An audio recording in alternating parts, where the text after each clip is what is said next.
थंबनेलवरून लक्षात आलंच असेल, आज आपण पाहणार आहोत लातूर स्पेशल अशी वेळा माशाची भजी. तर स्वागत आहे तुमचं माझ्या चॅनलमध्ये.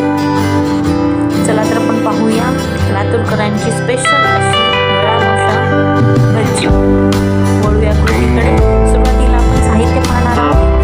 साहित्यात मी घेतलेला आहे कढीपत्ता, लसूण अद्रकची पेस्ट, कोथिंबीर बारीक कापलेली, सर्व दाणे, त्यामध्ये वाटाणा, तूर, वरणा, हरभरे, तुम्हाला आवडत असतील तर तुम्ही शेंगदाणे घालू शकता.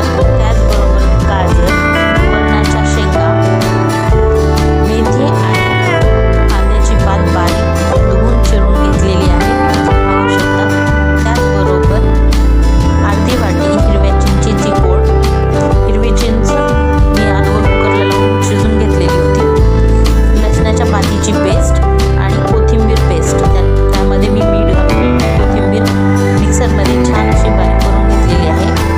आणि त्याचबरोबर आपल्याला 2 चमचे बेसन पीठ लागणार आहे. बेसन पीठमध्ये आपण पाणी घालून थोडंसं कोमट पाणी घालून त्याला आपण छान अशी पेस्ट करून घ्यायची आहे. पेस्ट तयार करताना हे लक्षात घ्यायचं आहे की त्यामध्ये पेस्टमध्ये कोणतीही गुठळ्या होता कामा नये. फोडणीसाठी कढईमध्ये तेल घेतलेलं आहे. साधारणतः 2 ते 3 चमचे तेल मी घेतलेलं आहे. त्यामध्ये आपण जिरे मोहरी घालून छान जिरे मोहरी तडतडून द्यायची आहे. पाहू शकता जिरे मोहरी तडतडली आहे. त्यामध्ये आपण आता कढीपत्ता घालून घेणार आहोत.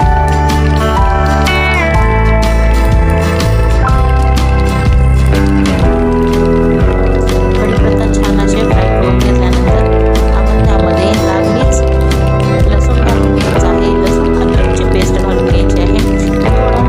थोडा मोठा लसूण अद्रक पेस्ट केलेली आहे.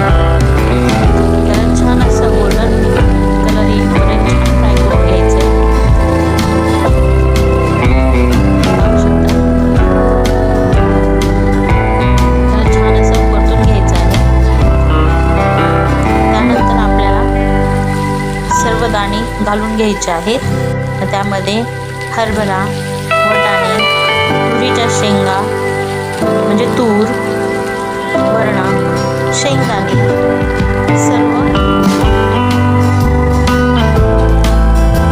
सर्व दाणे एकत्र त्याला फ्राय करून घ्यायचे आहेत. हे कच्चे दाणे आहेत, त्यामुळं मी तेलातच जराशी वाफवून घेणार आहे. तुम्हाला हवा असल्यानंतर तुम्ही 1 शिट्टी कुकरमध्ये करून घेऊ शकता. पाहू शकता. मी यामध्ये शेंगदाणे घातलेले नाही आहेत, कारण मी नंतर त्याचा शेंगदाण्याचा वेगळा वापर केलेला आहे.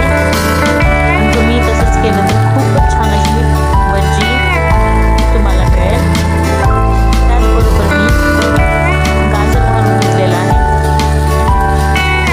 तुम्ही तुम्हाला हवे असल्यावर वांगी घालू शकता किंवा सगळ्या भाज्याही घालू शकता, पण मी अशीच करते.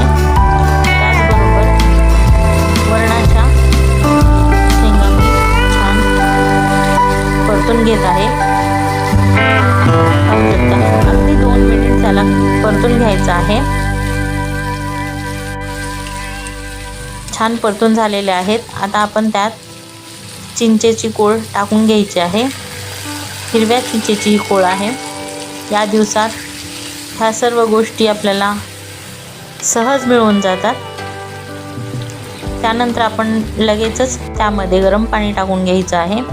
मी साधारणतः 2 ते 3 ग्लास पाणी मी त्यात टाकून घेतलेलं आहे. पाहू शकता.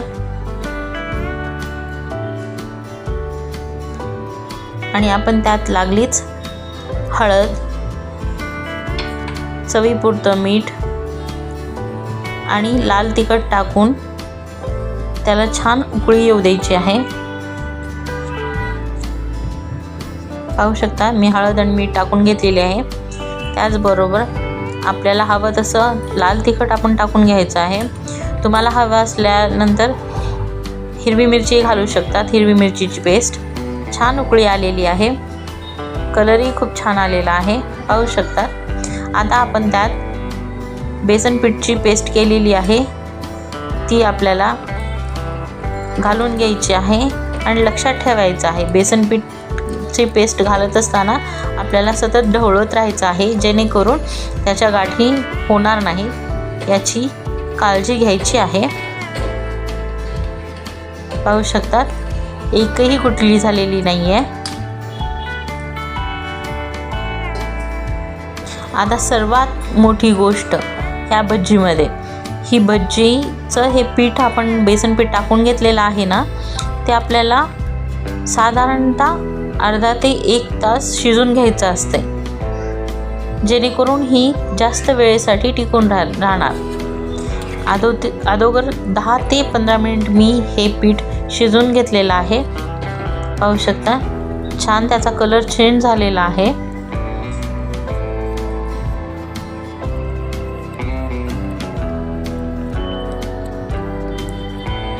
पाहू शकता छान आणखीन थोडा वेळ मी शिजून घेतलेला आहे.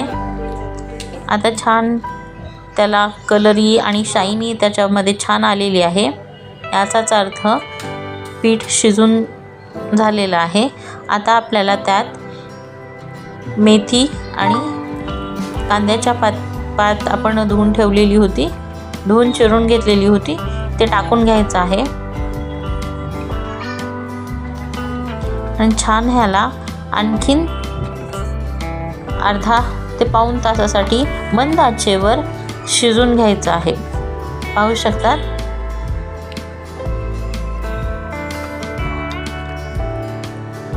ही भज्जी साधारणतः 2 ते 3 दिवस सहज टिकते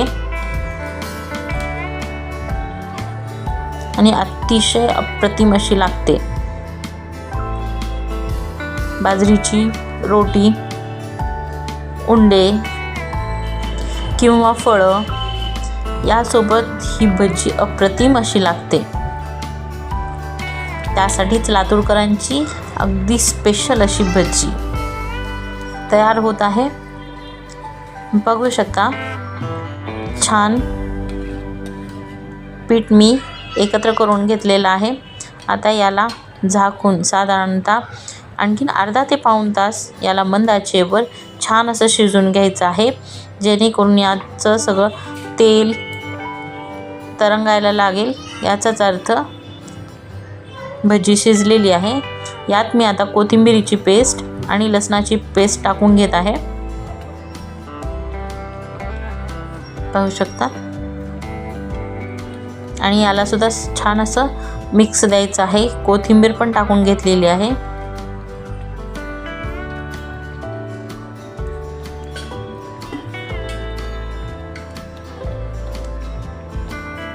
मी 1 चमचा वरून तेल सोडलेलं आहे, जेणेकरून लसणाची पात आणि कोथिंबीर छान अशी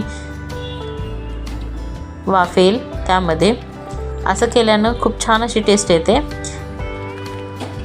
पाहू शकता झाकून मी जवळपास 5 ते 7 मिनिट मी भजी आणखीन शिजून घेतलेली होती आणि आता आणखीन थोडा वेळ शिजून घ्यायची आहे. साधारणतः अर्धा तासानंतर भजी छान अशी शिजून झालेली आहे. पाहू शकता भजीला वरून तेल सुटलेलं आहे. अधूनमधून मी भजीला सारखं फिरवत होते. अगदी छान अशी भजी झालेली आहे. पाहू शकतात भजी तर तयार आहे, पण आता एक ट्विस्ट म्हणजे त्याची फोडणी. त्यासाठी आपल्याला एका पॅनमध्ये तेल गरम करून घ्यायचं आहे. तेल गरम केल्यानंतर आपल्याला त्यात जिरे टाकून घ्यायचे आहेत. जिरे छान असे खरपूस तडतडल्यानंतर आपल्याला त्यात शेंगदाणे टाकून छान तळून घ्यायचे आहेत खमंग त्याचा कलर चेंज होईपर्यंत आणि गॅस बंद करून घ्यायचा आहे.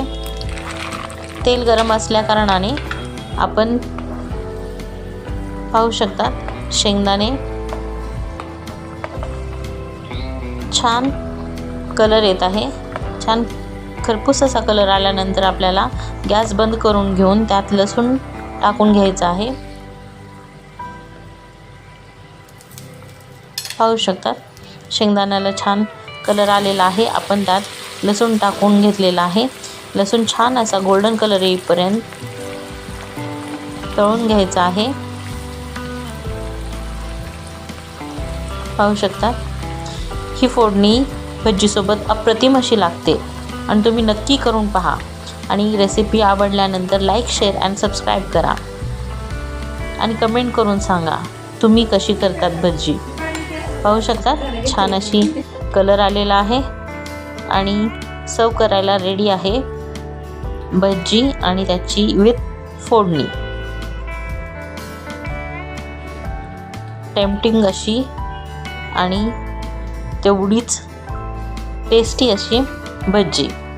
रेसिपी आवडल्यानंतर नक्की ट्राय करून पहा आणि कमेंट करून सांगा कशी वाटली ही रेसिपी. Thank you for watching.